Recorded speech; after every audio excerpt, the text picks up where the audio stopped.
A bill for tougher penalties for police assaults introduced at Westminster.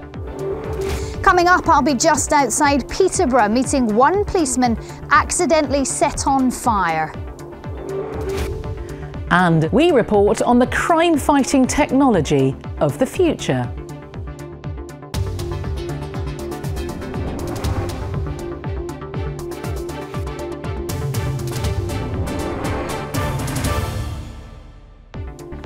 This is Above and Beyond. I'm Natasha Kaplinsky. Welcome to the programme. Now, every 4 minutes, a police officer is assaulted, and in the next hour, 15 women and men will have been kicked, punched, stabbed or spat on whilst doing their job. The estimate is from a Police Federation of England and Wales welfare survey, which campaigners say underlines the need for tougher sentences for assaults against police.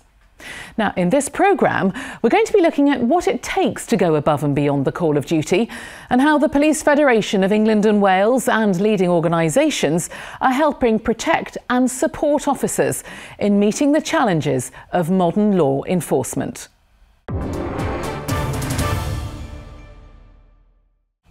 We begin with a story that is sadly an all too familiar occurrence for officers, an account of a vicious and cowardly attack on police.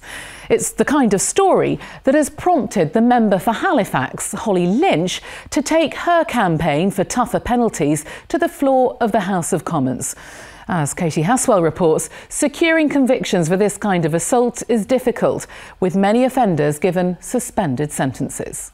As we've fallen to the floor, he's managed to detach my radio from my stab vest, and then he's hit me over the head 3, 4, 5 times, and all I could really think about was just grabbing hold of him. Then, as my colleague was trying to put leg restraints onto the suspect, he then kicked her in the face, and then this large crowd that had gathered, they then attacked her. My colleague that we were working with, she got punched on the arm and kicked as well. More than 440 officers are assaulted every week, and those are the ones that we know about. Historically, it's been difficult to get a clear picture because it's thought a lot of assaults go unreported. According to the MP for Halifax, a Police Federation survey reveals the real number is closer to 6,000 assaults every day. That's an assault every 13 seconds, with an average police officer being assaulted 19 times a year. Lynch has tabled the Crime Assaults on Emergency Services Staff Bill 2016-17. It proposes tougher sentences for anyone assaulting an officer or emergency worker. We found that within assault police charges, it's proven very difficult sometimes to secure convictions, to get the sentences that we'd like to see. We know that there is quite a lot of pressure on magistrates and judges to consider suspending sentences for even the most serious attacks on police officers.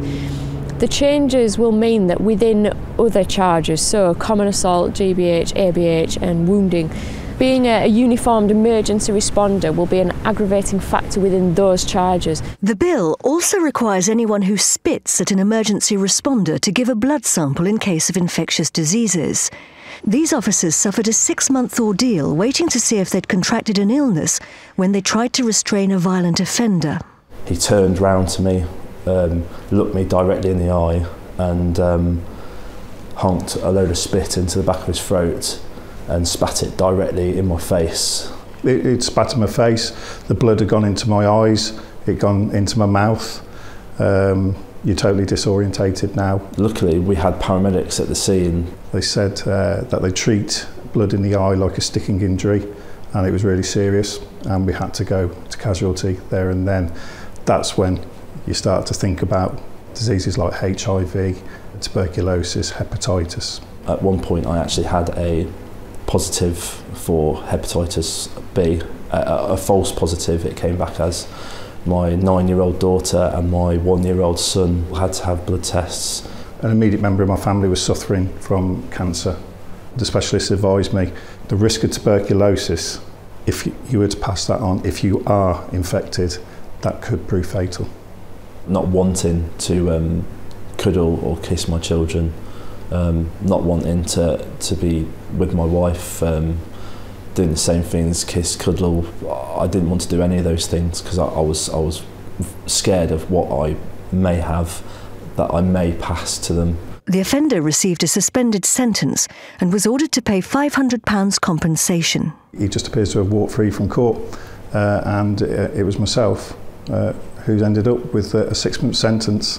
A new charity called Post-Traumatic Stress Disorder 999 says they've had an overwhelming response from police officers requesting support. Every time the traumatic experience is coming back to them, it's a reactivation of their threat system, which means they get all the physiological sensations associated with the threat response.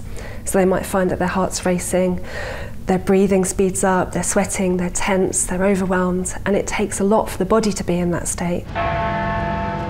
An assault on an emergency service worker is an assault on society. With the Police Federation focusing attention on the harsh realities of what officers endure in the course of their job, the campaign is strengthening to protect those who protect us.